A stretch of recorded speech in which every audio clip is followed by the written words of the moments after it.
All right, everybody, welcome to the party. This is Simply Cyber Firesides. Think about the last time your job description changed because the technology you'd built your career on disappeared. Not evolved, but disappeared. So, for a lot of people in this community, that's not a hypothetical. AI is rewriting job requirements in real time. Cloud 8 on premise infrastructure, DevSecOps folded three disciplines into one. Every generation of tech has its moment where the floor drops out, and the people who survive aren't necessarily the smartest people in the room. Sometimes it's actually to their detriment because they're too smart for the problem, right? They're the ones who figured out how to stay in the game when the rules change, and that's what we're going to be doing today. Today's guest started playing with microcomputers in 77, and that's not a typo, y'all. 1977, he had personally lived through every major technology shift of the last 5 decades, and he's still building, still advising, still hosting, and definitely still relevant. So, what does nearly 50 years of staying ahead of the curve actually look like? Well, that's exactly what we're going to dig into today on Simply Cyber Firesides. Now, as always, TJ, Marcus Kyler, Rick Kelly, good to see you. Cyber Shinigami, Richard Campbell's in chat, of course. I saw Sierra Montgomery a hot minute ago. Guys, this show and the entire premise of Simply Cyber Firesides, and frankly, Simply Cyber as a community, is to deliver value to you. So if you've got something you've always wanted to ask someone who's been in tech since before most of you were born, not all of you, us olds, we know what's up.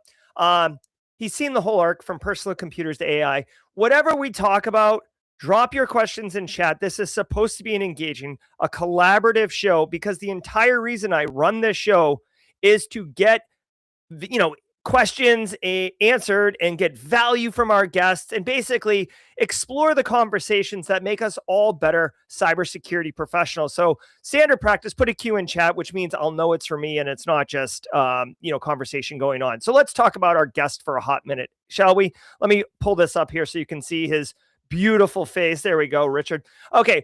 There are conversations I schedule because they're timely. And then there are conversations I schedule because I'm genuinely pumped to have them. And this is the second kind. What we're talking about today, super important, guys, how to stay relevant as the industry keeps evolving under our feet.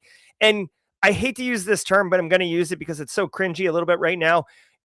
Our industry is evolving at machine speed, right? If you haven't heard machine speed yet, get ready. It's a bingo card item. I want to bring on someone who doesn't just have an opinion on this, though, but who has actually lived it across the time frame that most of us can barely imagine. And we're actually going to make a little bit of a show pivot here just based on the conversation in the green room with Richard. Now, Richard's someone who has operated at every single layer of the tech stack, from hardware manufacturing to enterprise infrastructure, from software development to entrepreneurship, industry leadership. He's a practitioner, he's an advisor, he's a conference founder, and he's one of the most recognized voices in the Microsoft and developer ecosystem. He holds one of the longest continuous Microsoft regional director tenures that you'll find anywhere, over 2 decades. He spent nearly 20 years hosting one of the most respected IT-focused podcasts in the business. He's also founded a technology charity that exists specifically to put developer skills to work for humanitarian causes, because apparently that's something you do when you've got a little extra time like Richard does. Now, his current role has him serving as a non-executive chairperson of a tech company while continuing to host multiple shows and advise across the industry. He is, in the truest sense of the phrase, someone who has never stopped building. So, Chad, if you can do me a solid, squad members, get your emotes, your Oprah emotes specifically together. And Richard, this is how we welcome our guest here at Simply Cyber, is the Oprah emote. Ladies and gentlemen, welcome to Simply Cyber Firesides, our guest, Richard Campbell.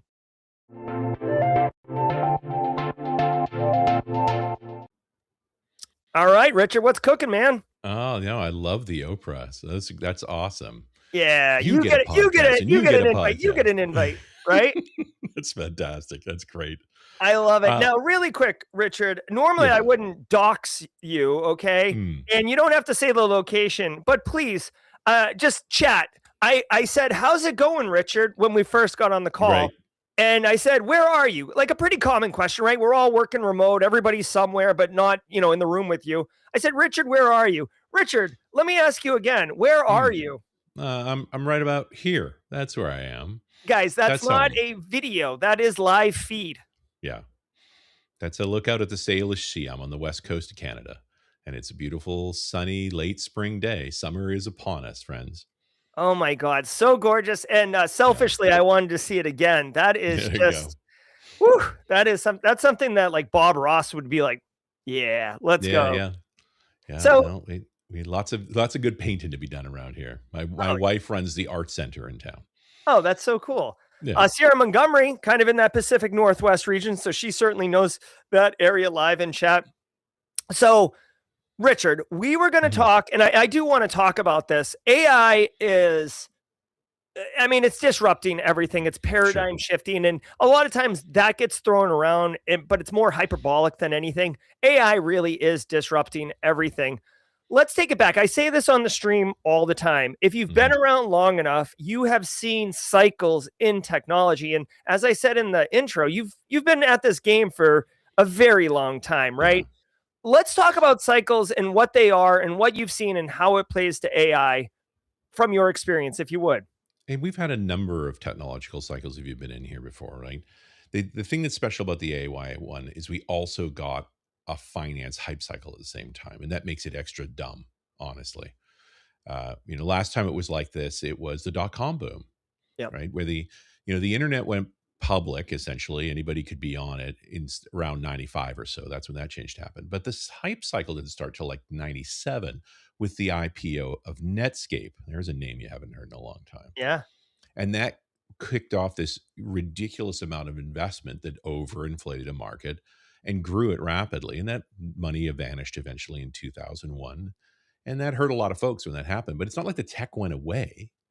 It stuck around and recovered, so to speak, and we still use it today. So it's not this is not this is a technology change. But then when you wrap it in this financial hype cycle, you create another set of problems. And we're in the middle of one right now. Actually, I'd say we're in the latter half of one right now. I mean, so I'm curious what your thoughts are on this one because like I was around during the dot-com boom, right? I Sure. was I was, I was born in 79, so I mean I was, just finishing college and about to enter the workforce as a software engineer. And I don't remember like I don't remember the sheer volume of hype Yeah. around it. Do you think so? My initial thoughts are one, we have much more online communities and social media, which didn't Yeah. exist then. Yeah. But We needed that to make this. yeah, I mean, do you think that's the core cause? Because I remember like Yahoo. Do you remember Yahoo? Sure. Yeah, and Alta Vista had Mhm. commercials. Like only the really, really big ones, like 5 or 6, had commercials. No one else really did. I don't remember the hype cycle. Like what is fueling it this time, you think? Well, I think part of it is those, there's only so many opportunities to become a billionaire. And Sure. so as long as you're willing to put your morality and your ethics aside, you can make a run for it. You're seeing a whole bunch of that going on. I do think we are in the midst of still learning to manage the tools we've got to communicate through the internet with social media and so forth. And so they're heavily exploited and we can all, scare people really effectively. Like our civilization hasn't worked that part out yet. And here it is being utilized on something that's deeply steeped in science fiction. Like the problem with artificial intelligence is it's always been a marketing term.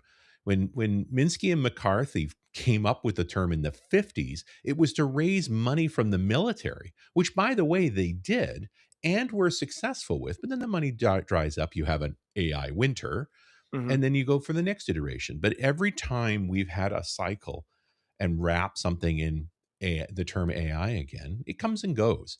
I don't know that this one's going to go, but then you throw in the extra layer of science fiction, right?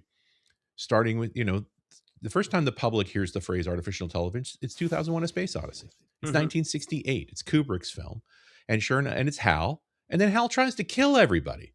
Like, wow, let's brand our technology on a murderous piece of software. Excellent. Yeah, well, I mean, so that is very marketable but I mean, I don't know, like, well, I guess let's pivot back because Mhm. it's clear that it's a massive hype cycle. And personally, I have found like OpenClaw as an example. Mhm. Do you remember OpenClaw? And it was like a one employee unicorn. Like I think Google or OpenAI acquired OpenClaw, Yeah. like that one guy. Dude, I used OpenClaw. I thought it Mhm. was trash. Like half the time it would not work. The other half of a half, so 25% of the time, it would just hang because it'd be issuing sub agents that would fail and the main agent would just not know what to do. Yeah. I found it like I killed my instance because I was like, this thing's not really useful.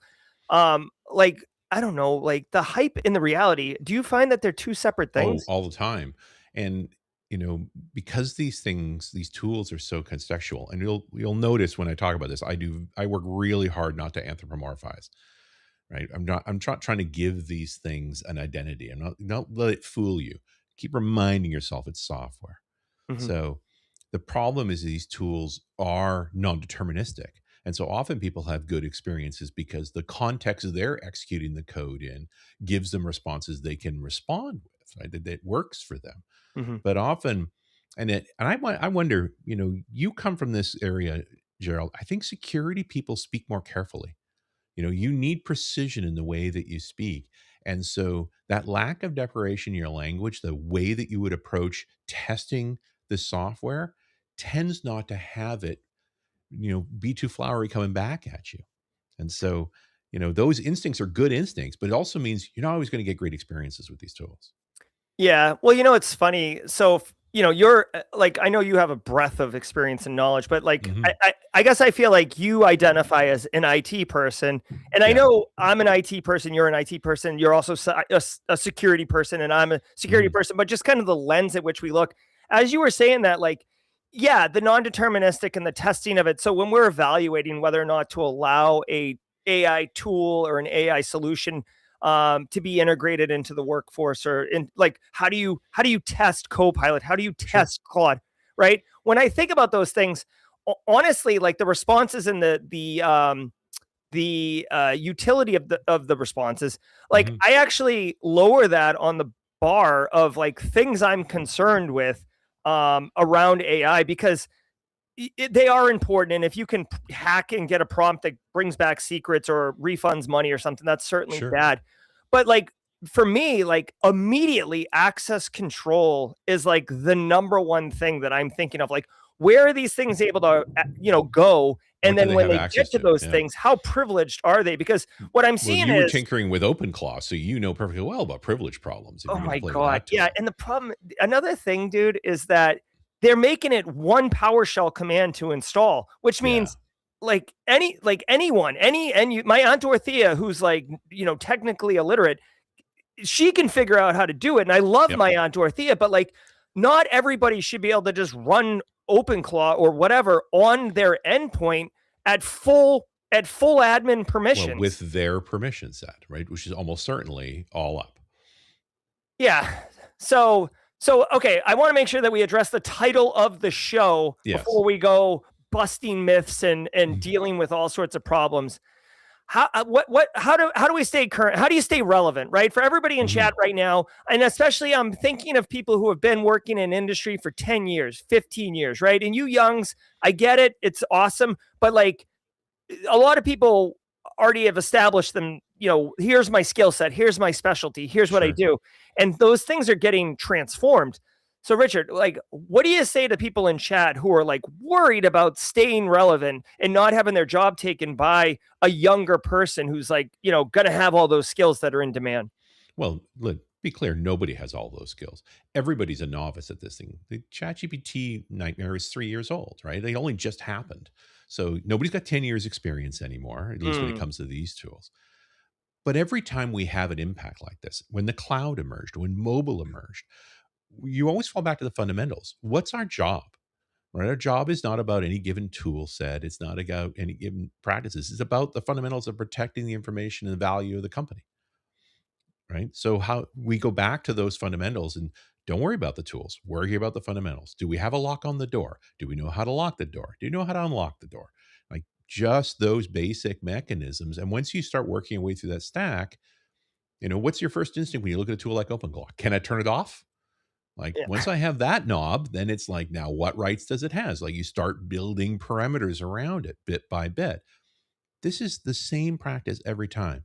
As soon as remember when the CTO or the CIO showed up or the CEO showed up with an iPad the first time and said, I'll Mhm. be using this. And Yeah. right. And you couldn't properly authenticate it. You couldn't give it permissions properly, but it's the boss and they want to use it. And now you had to change the way you manage your perimeter. You had to change your rights management.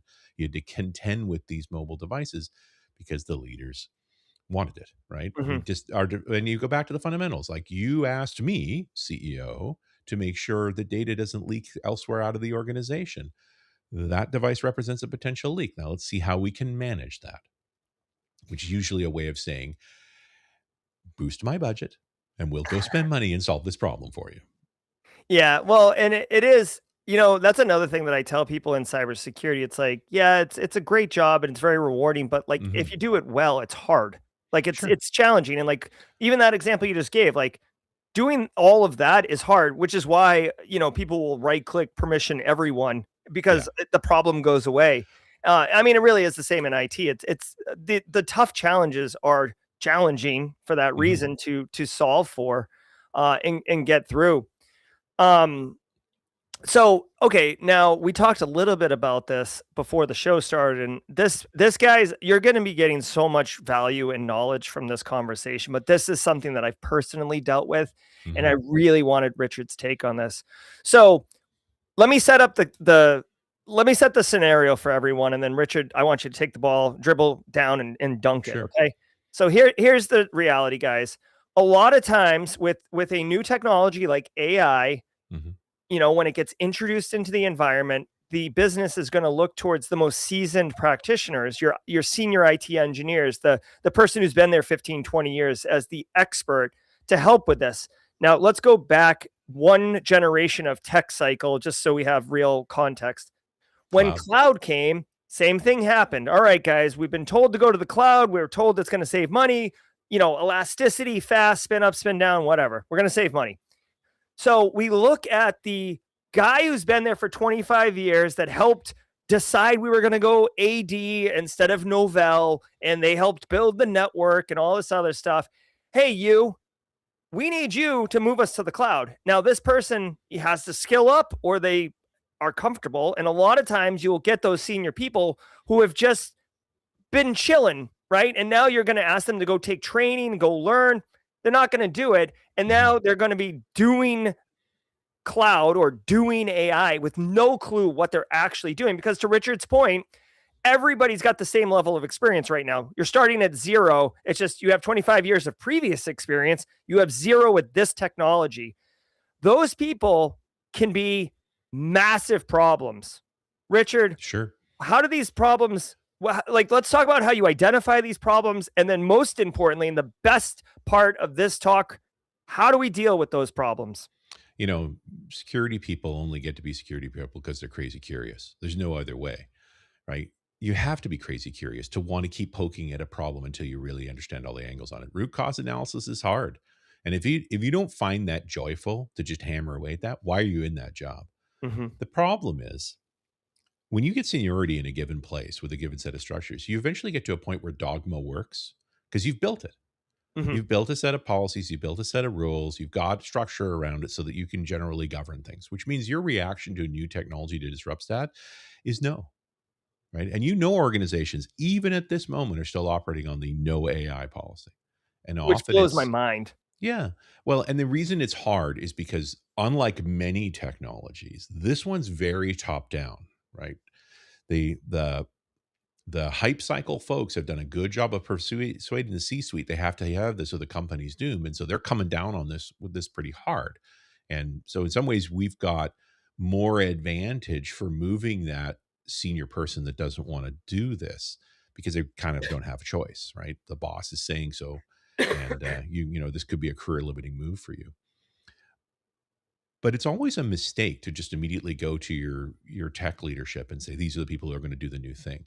Really, you've got to go and see who's still interested. Like, where are folks? I don't have a big problem with senior people and people who know how to operate the policies and keep things running in place.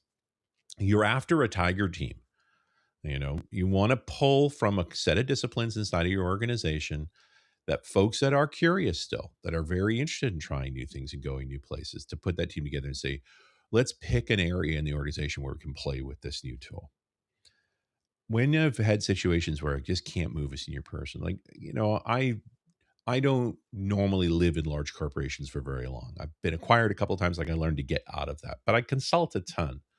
And every so often, you've done some work for folks and they'll bring you to a new company. So I'll tell you this story. Mhm. I get an email, I get a ping from a guy I'd worked with in previous companies, John, and he says, "Are you still doing the consulting thing?" I'm like, "Yeah, sure." It's like, "Hey, I'm at a new org and I think they need you." I'm like, "Okay." Like, loop me in, let's figure it out. And I'm wondering what John's got me into here. And I get in the room and they're talking about architecture. We're whiteboarding on the architecture. And I'm literally looking in the room trying to figure out who do I need to kill? Like, nobody brings me in here because things are going well, right? I'm expensive. So I'm trying to figure out where the problem child is. And eventually you work out that the most senior person in the room, that VP of IT, they're the problem. Like, they've built this set of policies. They've been promoted to a level of seniority that's kind of their limit. This is the job they're going to retire out of eventually. And they're just not going to have it disrupted. That's all there is to it. They're going to make happy noises, but they're not going to tolerate that change. Like, how do you fix that? And, for me, the answer was, in a week, like, what can you reasonably do? And the answer was, get him out of that job. And I'm trying to get anybody fired. What I realized, like, he liked his job. He thought it was cool. So let's make him a cooler one. And for me, and the idea I suggested to him was uh, special projects, right? Instead of work, why are you doing the day to day when there's all this other stuff going on that you're not, that's outside your normal? You could go work on the special project stuff. And so he took two of his cronies and they focused on that, and it gave other people roles to move forward on the main workflows. There you go. So So the trick is to promote them yeah, basically, like, not up, but kind laterally, of like, yeah, diagonal, like over yeah, there. over there. Often I've seen many organizations where they promote someone up to get them away from them. Just you're just putting the problem somewhere else. For me, it was very much a, how do I put that guy in a box where he can't hurt anybody? Yeah. Yeah. And And who so, knows? I mean, sometimes you might even put them in a situation where they flourish and yeah. you do get value for the company. It's not Well, just and I like, think one of the reasons he was pushing back so hard is that the company had grown bigger and he wasn't up for the management of a larger and larger team. Like, he was at the point where he needed to have 6 direct reports that ran groups that he was never going to actually touch. And I don't think he was up for that. So getting him over into special projects with 2 other people actually saved his career. He was going to trip sooner or later, and mhm. allowed the larger group to grow from there. But dude, that's pure. You got to understand this. This is one of the fundamentals as you get more senior. There are no technical problems. The technology can do it. The question is always, can the people do it? Mhm. Leadership at that level of seniority is pure marriage counseling. That's all it is. Hearing people out, understanding where they're coming from, figuring out their strengths and weaknesses, figure out the shape of their puzzle piece, and go find another place where they can fit into the puzzle. Yeah, that Right? is sound advice instead of trying to jam a square peg into a round hole, right? To Yeah. use the puzzle example. Yeah. We could pound away, or we could just find another place. Right. And then fill that hole up with other puzzle pieces. Are arguably folks that have been held back. Like, usually when I can move leadership away, the new leaders appear and they're hungry. Yeah. And so things can move pretty quickly too. I love it. Brown Coyote calling out that Richard's one of us here in the cyber community, social engineering the vice president. We got a Oh, couple, yeah, we got a couple of questions, and then we do a lightning round at the top of the hour, Richard. And then I okay. have a question on your thoughts around digital identities for Oh boy. AI, as Estonia just dropped. But Chris Cahill wants to know what's been the most significant threat evolution you witnessed in your 20 plus years? Well, let's face it. Right now is we were in a remarkable place. For better or worse, these large language models are good in programming languages. In the constriction, programming languages are simpler than human languages. And the compiler always gets to say, like, there's a bunch of reasons why they're working well with that. I would also argue that the human languages that are used to describe code are also very constricted. If you've ever seen a product manager talking to developers, the way they use language is very narrow. And so we're having more success in software with these tools than a lot of other areas. And the consequence of that has been this growth in 0 days, that there's clearly a groups out there using these tools to find vulnerabilities in software we haven't found before. And I've talked to folks inside of some large organizations who are saying they're not just finding vulnerabilities, they're finding keys to the castle style vulnerabilities. Just this unbelievable, if you use this exploit, you've got the control of everything. And that's where tech like Mythos, Anthropic, optimized a version of their product specifically for going after code vulnerabilities, and then was smart enough to just share it with key companies. And now that's been shut off by the US government. Mhm. So you want to talk about a big vulnerability going on right now? There has been a sprint for the past 9 months or so, fixing software as quickly as possible. And you've seen this, right? Firefox got 400 patches in a month. Microsoft just did the largest single patch day for Windows Yeah. in 5 years. Right? They normally get 20 or 30 fixes, and they got 300. And now Yeah, that's we been we that was stalled. in the news on the threat brief, a couple days ago. Yeah. So then last weekend, last Friday, there was this whole outcry about it was Fable, but Fable is just a constrained version of Mythos. Mhm. And the fact that the response by the Commerce Department was to say only US citizens can use that. And Anthropic's like, we have no way of doing that. I guess we'll just turn the model off until we can figure this out. Now, a deeply cynical person, and that might be me, would think, hey, right now, while Mythos and Fable are the coolest models on the planet and you're racing towards an IPO, having it turned off by the government just keeps your mythology alive, makes you cool. So maybe the IPO will go well and you can just wait. Meantime, we know the bad guys are using is whatever tools they can lay their hands on to find other exploits. Like, I do think we're genuinely at risk right now and we're playing silly games. Yeah, and so just, it's kind of funny, like, the question was, what's the biggest threat you've seen in the last 20 years? And the answer is it's happening right now. Right now.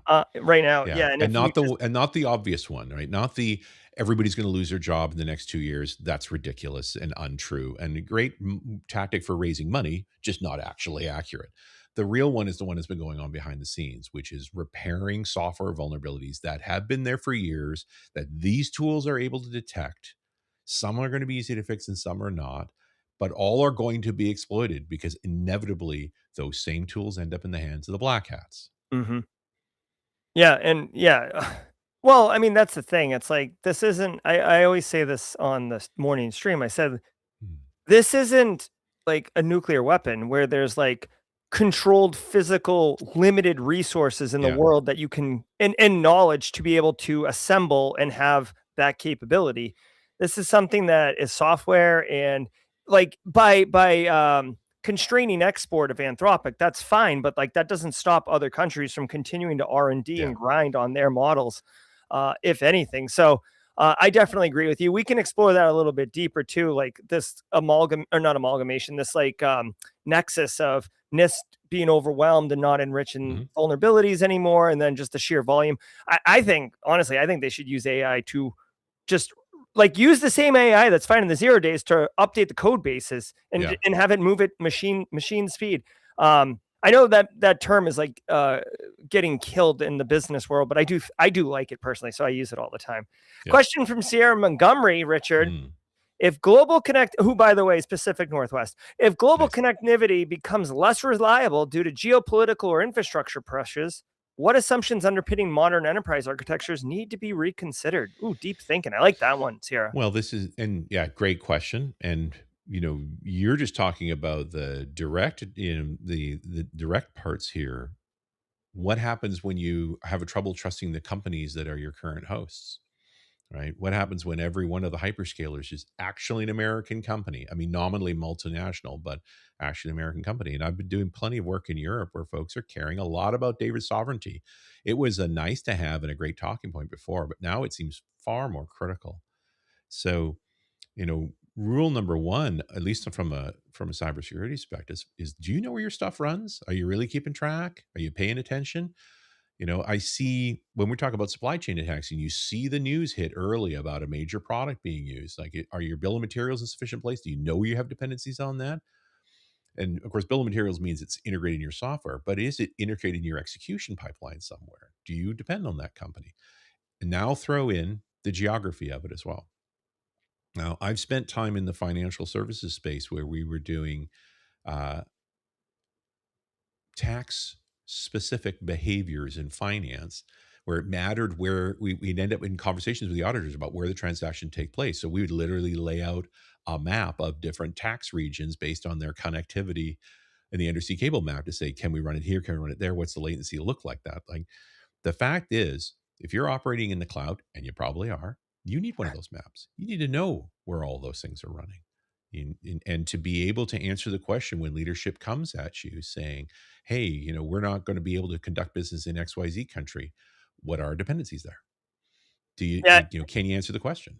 Yeah, and hopefully they're giving you like a heads up kind of on that question, not, hey, we just realized the packet. I mean, they wouldn't say this, but like the packets aren't flowing Yeah. anymore with our European office. Yeah. I don't think the C-suite's going to think that way at all. What does the C-suite normally ask us? How Are much? we secure? Yeah. Oh, yeah, Right. yeah. Are we secure? Yeah, Yeah. exactly. And to which the answer is always yes. Of course we are. But Of course we yeah, are. of course I we love are. it. Right. Thanks for the question, Sierra and Chris. If you have other question, I see Rajra's got one about future. Dev's got one. So we'll ask those in a second.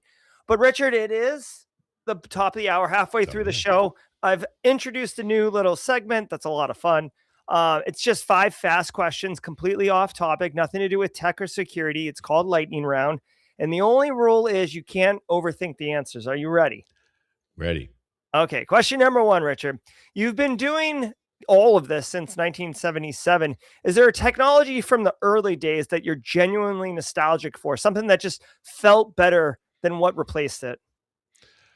There used to be when you mean technology, what do we mean? I'm a shade tree mechanic type. Like I grew up with a soldering iron in my hand. What do I miss? I miss repairable machines. It's That's so my good. first job, well, still, in school, was fixing computers. And back then, you could actually take components off a board and replace them. Today, you just throw the board away, get another one. Yeah, yeah. I mean, you would need a very strong magnifying glass to to operate it. Yeah. I do have a modern soldering iron, so I do, do a bit of that here and there. And I'm a home assistant guy, so I like a little ESP32, and Okay, all right, all I'm right. willing to do some work that way. But it's hard to find that work these anymore, least of all in the real work path. I love it. Next question. If you had to live in a completely different city, not where you are now, right? Where would you Yep. go?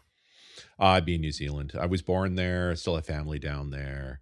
If it wasn't my, most my direct family and my grandchild are up here, so I'm not going to be far away from them. But if I had to leave Canada, I'd be in New Zealand. North Island or South Island? North Island. I was born on Ahoiti Road outside of Taronga. Oh, nice. Oh, gorgeous country out there. Yeah, absolutely. What's something that you're genuinely embarrassingly bad at? Oh, Lordy. God, I'm pretty mediocre at most sports. Like that's not a great thing. Although I fish decently, but my cast is not as good as my cohorts. All right. Number 4. What's the last book you read that had nothing to do with technology? That's pretty rare for me.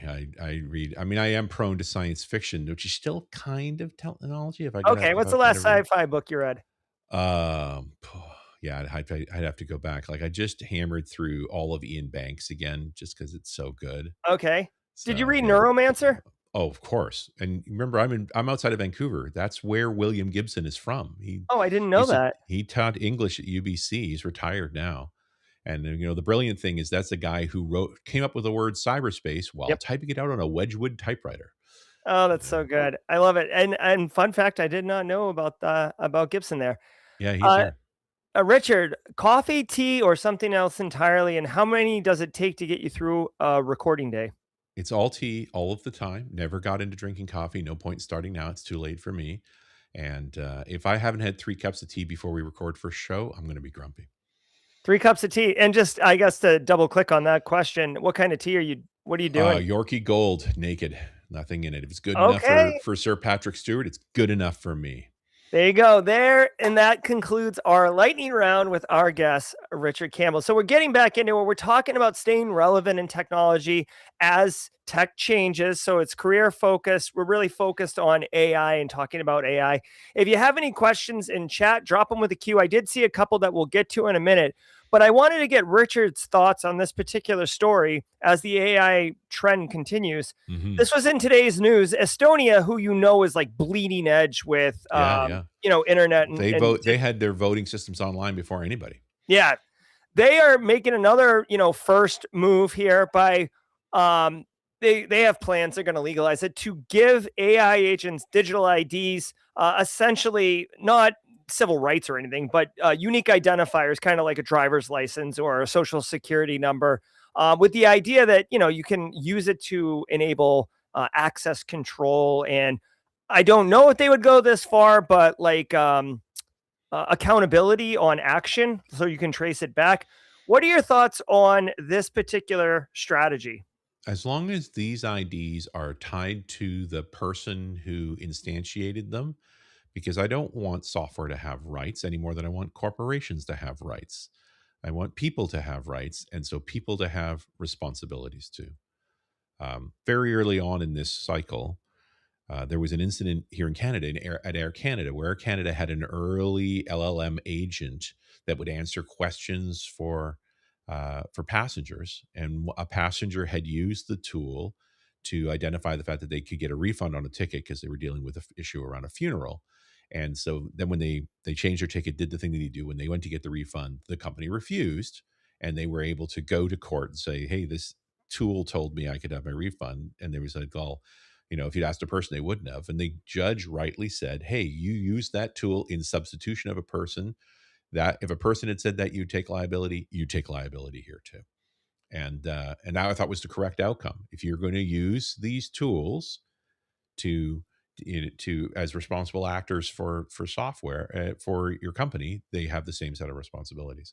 My only concern with this, and I'm generally speaking, like, I've spent time in Tallinn. Estonians are awesome, very fun to drink with, and they have been very leading edge for a long time.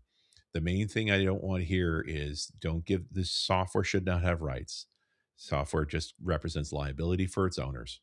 And so as long as they're tying those things together, I'm all in. All right, there you go. You've heard it here first from Richard about agent IDs. So if there's any legislators in chat, you can use that to help build the bills that will turn into laws. I Accountability for the person behind it. My only fear, I had similar thoughts. I covered this in the daily cyber threat brief this morning. My only fear is where it'll be like, oh, this was generated by Microsoft. This was Right. generated by Google. And you get this kind of like veil of, individual dissolution. And they're like, oh, I don't know. It's a Microsoft bot. Totally. Yeah, and I'm with you. You want to nail those things down, and that's where I think I prefer to have it associate. I prefer them not to have a separate entity, that they're associated with the creator entity, because that's where it's all going to end up anyway. The fact that you may want to be able to discern between those things to some degree, at least you want it to be a subordinate identity to the individual. Now, Raja had a question right before the lightning round. What's the future for GRC? Now, I don't want to make any assumptions, Richard. Are So, you which familiar with GRC GRC? are we talking about here? Because So if I you assume he means governance, risk, and compliance within cybersecurity. So the people who are making the policies, the people who are trying to understand how to spend capital on reducing cyber risk for the organization, people who are trying to understand the threat model, preferably of where, how is technology X going to impact us, like AI and stuff like that. That's kind of if the general space around it. Where, Yeah, where if do you you think don't think that's the going? actuaries aren't losing their mind around cyber insurance right now, like at the top of each year for RunAs Radio, I do a show that's sort of here's what I think is going to happen in the next year. And I always talk about cyber insurance because I'm talking to the folks that are building them about how they keep changing the rules, right? Like, it was a few years ago that you couldn't have cyber insurance unless you had multi-factor authentication turned on every account, Yeah. which is good. Like, what we want from our liability holders, and the insurance company would be a liability holder, is a set of rules to decrease liability. Uh, these new tools have totally disrupted this. So I don't know how we're going to get a policy next year. Like, good luck. I wonder if there's going to be a policies that say, but you have no AI in your organization versus you do have it.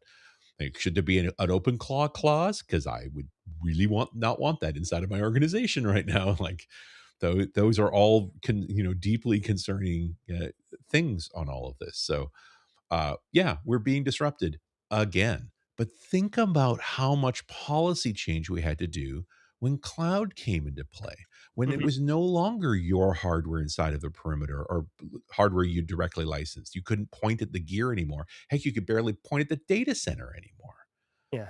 So we've been through this before. It's just that it's also wrapped in a science fiction bow that makes it harder to understand. Now, so you mentioned RunAs Radio. You've been hosting that show for nearly 20 years, and And .NET July 11th, 2007, never missed a Wednesday.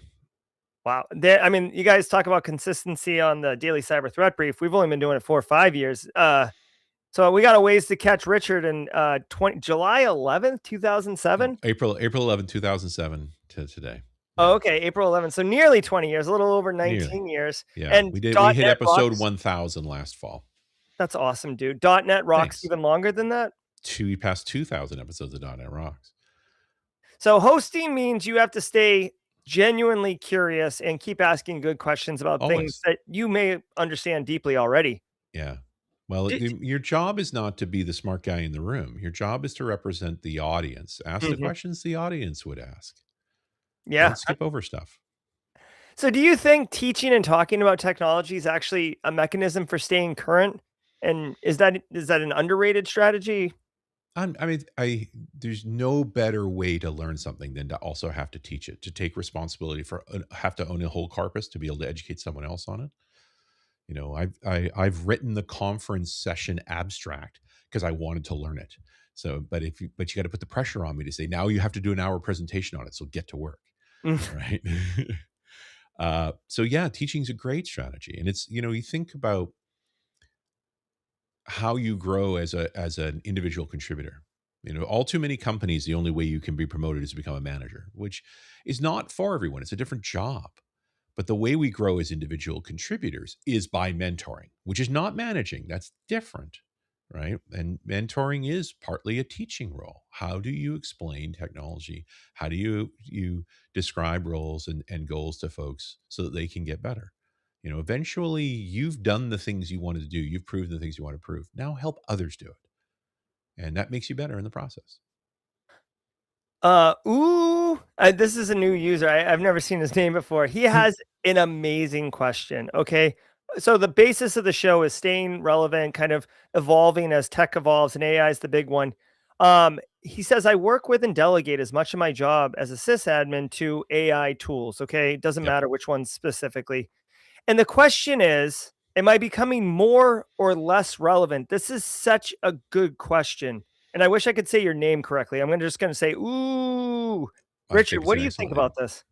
I think you're becoming more relevant because ultimately you are still the supervisor getting to the goalposts. I remember when DBAs were all about tuning queries and your skill was tuning a query until we finally got query engines that were so good it didn't matter how much you tuned them, they worked exactly the same way. Your job is not to, do onboarding or to set security profiles, so forth. Your job is to be responsible for the security of the organization. Whatever tools you use to do that more effectively are the right tools. And these are just new tools. So you're becoming more relevant because you're taking advantage of the new tools to do your job better. Sierra wants to know if an organization could only make 3 strategic technology investments over the next 5 years. Richard, what would you prioritize to maximize long-term resilience and relevance? Another banger from Sierra. Whew. No, and making me think really broadly and then setting caps like just 3. Uh, because there's so many different issues to deal with here, right? Like in general, the modernization of your security strategies is we would argue the most important thing because it doesn't matter how much you innovate. If you can't protect it, it's almost not going to matter. So, your strategic technology investment is to be the most effective security perimeter, security rules you can possibly have. So obviously that's that zero.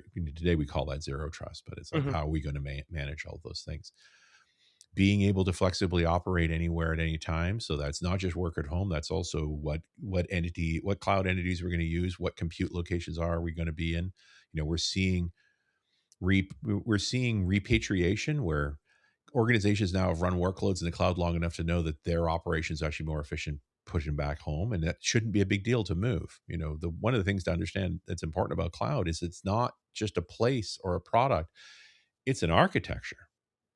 And once you're in that architectural shape, where you run suddenly doesn't matter. So you talk about a technological investment, getting into that shape where your workloads can execute wherever they can best execute, and you can make those assessments dynamically. That's a superpower. Like, it'll take you to a different place entirely and be able to respond to whatever your organization needs. And same for understanding, you put those two ingredients in front of you, and whatever new tools come down the line, and right now we have a big one, you know how to manage them. You know what your security rules are, and you know what your execution rules are. You can shape any tool from there. You'll be fine. Thanks for the question, Sierra. And ooh, I like just great questions coming out. If you got more questions, drop them in chat with Q. As I said in the intro, it's all about enabling you to engage with Richard. We've got him for an hour. He's got tons of experience. One observation that I've had, Richard, over my career is there's a lot of like the grass is always greener on the other side. So Sure. I've seen you had thick clients and then you had thin clients, right? Where it was just like everything's back at the data center. And then people got back into thick clients and now there's thin clients. We're doing desktop apps and now it's SaaS apps. And hmm now like there's certain apps like the Claude app. I like the Fat app better than the SaaS app for performance and having things local and all these other stuff. Like I'm I'm wondering how you've seen these things back and forth and stuff. Like going way back, like what are there any kind of technologies you think are going to come back, like mainframes? Are those going to make a comeback and be relevant, or just certain things dead? Well, the oscillation is normal because what you're really doing is pursuing constraint. So, what's the constrained resource of everything? When you think about the whole of compute and the work that we do, so we have a certain amount of computational potential, we have a certain amount of storage potential, we have working space, memory, essentially.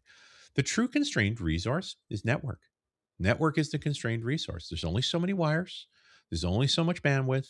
There's only so much latency. That's why we oscillate. We oscillate because we have to relocate the compute resource for a variety of reasons, right? Sometimes our client wasn't powerful enough. We needed the more powerful machine on the back end. Then we got more powerful machines on the client, so we pushed more stuff out to the edge. But then we had data quality problems or data synchronization problems, so we pushed some stuff back again. Then deployment to the client just got too painful; it wasn't worth anymore. So we pushed more compute to the center server and only push out thin client pieces. At the moment, the AI models are so massive, we've got to run them on big machines, but they're bit by bit going to get more efficient. The cost of them is becoming prohibitive, and we're starting to actually pay the real price of these technologies, and pushing it out to the edge is going to make sense again. We're going to keep cycling. It's normal. If you want to figure out why we're cycling, figure out the constrained resource. And the hint is it's always bandwidth. Right? Yeah, it The makes me network wonder is the constraint. if that's why this like massive push for data centers, like compute as a resource and needing it, and like just driving in that direction. I was at Cisco Live Mhm. a couple weeks ago, and they actually like announced because Cisco is doing everything down to the silicone and up Sure. now. They're doing the whole stack. Yeah. They have a processor called the P500 or whatever, and it's literally architecturally designed to work best with like allowing workloads to go across multiple data centers, Yep. which I'm just like, oh my god. It's only going to make sense if you're not over pressurizing the bandwidth, right? Do you care about latency? Do you care about how much? The balance is always going to make the most sense where you move the least amount of data, right? And when it's and the data and that data transfer time is the least important. And that's where you're going to find the happy place each time. But let's talk about the data center thing too, because the data centers is one of the reasons the hype cycle is so out of control with AI. Yeah. If you go back and because of Windows Weekly, I now have to read annual reports for a bunch of these companies. right? It's part of, doing proper punditry. And I remember reading a section of the 2019 uh, report from Microsoft where they admitted, as much as they'd gone all in on Azure, they were having a tough time building data centers because municipalities don't like them, right? They take up a lot of space, they take up a lot of power and water, they don't employ very many people, so they don't pay a ton of taxes, and they're noisy. And so, they were having a tough time building them. And then the pandemic hit, and that created some other complexities. And then the AI thing hit, and suddenly everybody was willing to have data centers again. And so it seems apparent to me that the three leaders are trying to cement their lead. Amazon, Microsoft, Google are doing to data centers what happened with cell phones. Like, you couldn't start a cell phone company today. You could never put the towers in. You have to share the towers. Well, Mm. these three companies are now laying down as many data centers as they can. So they've got such a great lead, nobody's ever going to catch them. And they're doing it the old fashioned way with just a shotgun effect. They're using subcontractors to buy up as much land as they can lay their hands on and get and set up as many different data centers as possible. The best description I've ever heard of this is like getting Taylor Swift tickets. You open up 10 browsers to get one pair of tickets. Mhm. All of these companies are doing that all of the time right now. And that's why they're saturating the supply line. And the manufacturing companies know it. Now go look at what Micron said and what TSMC said, where they didn't care that they have a 3-year backlog on hardware. Their point was, it takes us 3 years to build a fab, and we don't think you guys are going to be around in 3 years. So they're not building the fabs. We're just going to scale up production on the machine systems we got right now. You're going to get 20, 25% more production, and that's it. And because they read the situation the way most people are seeing them now, most of these data centers aren't going to get built. They don't need them. That's What so they're doing is trying interesting. to lock stuff up. And so the pipeline's saturated, but the pipeline will unsaturate as the money dries up. So that's interesting. I haven't heard this perspective before. So you're thinking that my simple-minded understanding is that all these data centers are needed because AI needs them, right? Yes. So what's happened is they've taken the initial growth of AI, take that 100 million users in 2 months ChatGPT moment, and then draw a line straight up off the edge of that graph. Take that Linear. slope and say, there's my growth, knowing it's false. So this is why I need this much investment. Remember, I wanted to be a billionaire, and the best way to do it is to own a big chunk of a company worth $1 trillion. And Yeah. so that's how you pound your investors for infinite growth. And now you have to make the data centers come true. So people ask me, when's the AI bubble going to burst? It's like, it's burst. It was burst the moment the memory companies refused to maintain the scale. There's not Yeah. enough memory in the world to meet those curves now. It's impossible. So, I want your thoughts on this. We're speaking with Richard Campbell here, and right now we're talking about AI and evolution of it and your career specifically, but now we're talking data centers. So there's a company called Span, Mhm. okay, that is in California, and they've partnered with Pulte, which is a major builder in the United States, home builder. And what they're doing is they're introducing AI data centers that are part of your home. So, like, you'll have a water heater, an air conditioner, and a data center And Iraq. in a rack, and the Yeah. company is going to pay for your electricity and your internet, allegedly, Mhm. and obviously they get priority service of those two utilities because they're paying for it. And the idea is that every house will have a data center, and they'll kind of mesh them together. So instead of building a 60 square mile ugly data center in Utah, they're going to build a neighborhood full of them. Sure. What are your thoughts about this, Richard? This is a variation on AI data centers in space, basically. You're going to take a one NVL 72 and 72, right? The current, unit of work, one single tall rack that can run, a trillion parameter model like GPT-4. And you're going to strap 135 kilowatts of electricity to it. That's the equivalent of an entire house worth of power, right? That's, a 200 amp service right there, and cooling for it to be able to run some workload. Now, and I just did this data centers in space talk, and so I talked about the reality of it, which is Microsoft bought 4,600 of those racks and ganged them together with InfiniBand connections. Running them individually across the internet is too slow. It'll be able to do some workloads, but it can't build models. Mhm. Um, I don't know. This feels like this is. I keep looking for what's the pets.com of the AI bubble. Right? Oh my God, that's so And funny. and this Um, might be the pets.com of the AI bubble, but I'm yeah, pretty sure that SpaceX's data centers in space is the pets.com. It's like yeah, we've that's hit maximum hype now. it's always sunny in space, as Elon likes to say.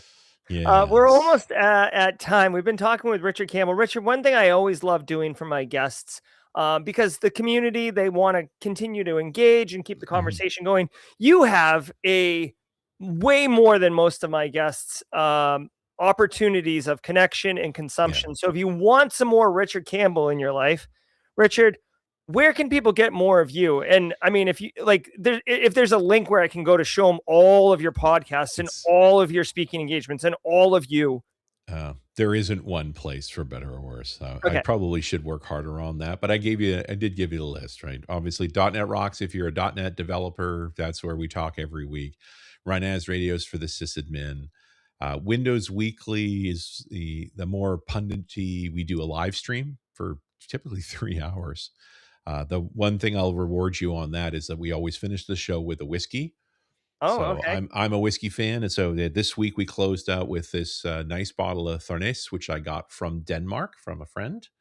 And Oh, that's so a nice little tradition. I like that. yeah, little whiskey story at the end of Windows Weekly, and it's also a podcast. So if you just want to subscribe, that's fine.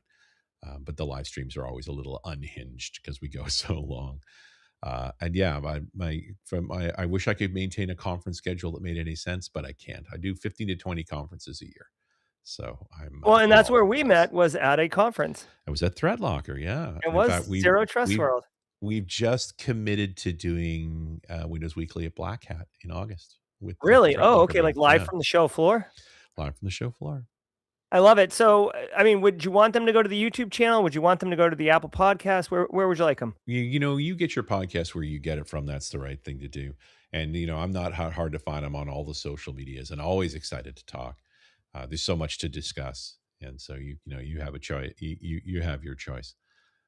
If you become part of the Windows Weekly gang, the Twit community is hilarious and fun, and I always spend some time with those folks in there. I love But it. So, guys, there's plenty of ways to get more Richard. Very thoughtful, very seasoned, and I don't mean that in like an age way. I mean that mm, in a serious experience. And just from this conversation, because we didn't have a lot of time at Zero Trust World to talk, but just from this conversation alone, well, you're I think within very. 5 minutes of you and I talking, it's like we should do a show together. I Oh think that's yeah, where we left. absolutely. And we'll have to have you back, because I mean, there's Oh, so much anytime. that we didn't talk about and get Yeah. get into. But dude, it's been an absolute delight. Like I learned a whole bunch. Chad, I hope you guys learned a whole bunch. Your questions were phenomenal. Sierra Yeah. Montgomery gets Question of the Show award. We're gonna start handing that out. Your lightning round questions were phenomenal. What was the Thank you. tea again? So I get it right. Gold Oh Dutchie. yeah, Yorkshire tea is the sort of builder's tea that Patrick Stewart loves, and I particularly like their gold variant, so we just call it Yorkie Gold. But it's Yorkie Gold. Okay. Yorkshire tea. Yeah, I love it. All right. Well, Richard, I want to say thank you on behalf of the entire Simply Cyber community for giving us your time and that beautiful view outside your window, and all thank your you. thoughts on staying relevant, dealing with impediments, leveling up, and dealing with AI, and also demystifying this AI, Armageddon dystopia that a lot of people are pitching out there as like major FUD. I personally appreciate that, because You I'm know, so sick of hearing that we're angle. fine with the .com boom now that we look back in history on it. We're going to be a few years from now. We're going to look back on this exactly the same way. Don't we? What were we so wound up about? Yeah, But right now, while you're in it, it's really hard to tell.